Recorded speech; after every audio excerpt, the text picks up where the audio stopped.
Alors déjà pour commencer, moi je me suis acheté cette petite plateforme robotique, ce petit véhicule sur le site de Hobby King. Ça coûte rien du tout, ça coûte à peu près 20 euros. C'est une petite plateforme en plastique à monter soi-même. Il y a 4 roues et ce qui est intéressant c'est qu'il y a 4 moteurs avec les fils que l'on soude. Et comme ça on peut alimenter indépendamment chaque moteur. Et c'est comme ça qu'on arrive à avoir des virages, des rotations, donc il y a beaucoup plus de maniabilité. Comme il y a 4 moteurs, on peut alimenter chaque moteur indépendamment. Ensuite, moi j'ai fixé dessus une breadboard. Ici j'ai donc le relais 2RT. Le relais lui-même s'alimente en 5 volts. Et par contre, après, il peut laisser passer en courant jusqu'à du 30 volts, ce relais ici. On retrouve ici les deux LED, qui servent à rien, mais c'est juste pour faire joli, pour montrer l'avant du petit robot. Ici, j'ai mon transistor de puissance, le TIP 122, qui est très pratique. Ici, j'ai la photorésistance que j'ai mis dans un petit tube, de façon à ce que la lumière soit vraiment captée de façon directionnelle.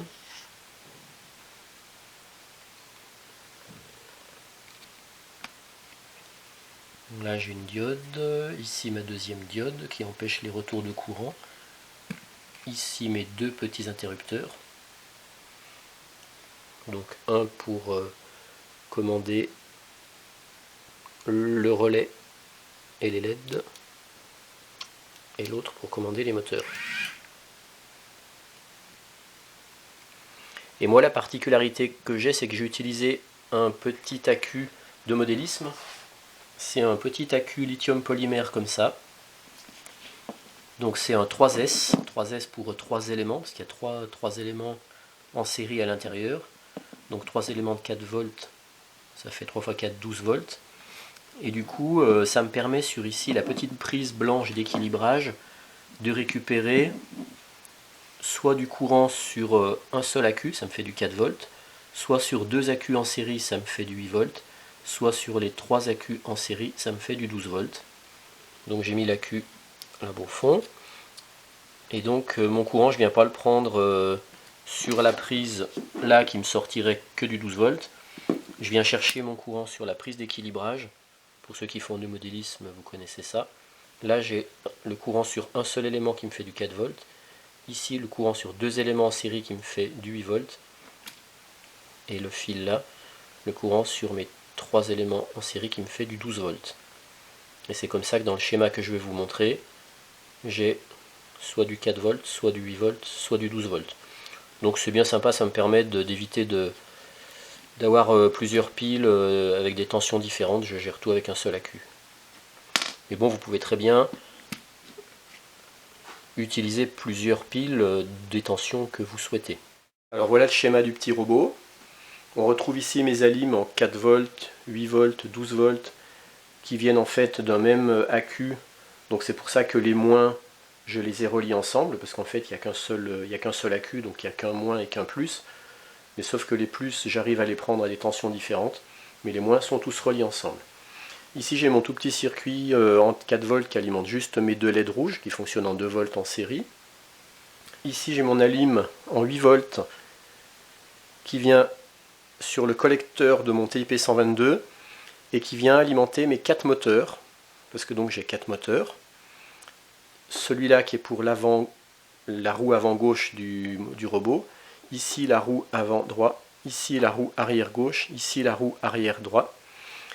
Donc le principe est très simple, quand la photorésistance ne reçoit pas la lumière, eh bien je veux que mon robot il tourne en rond.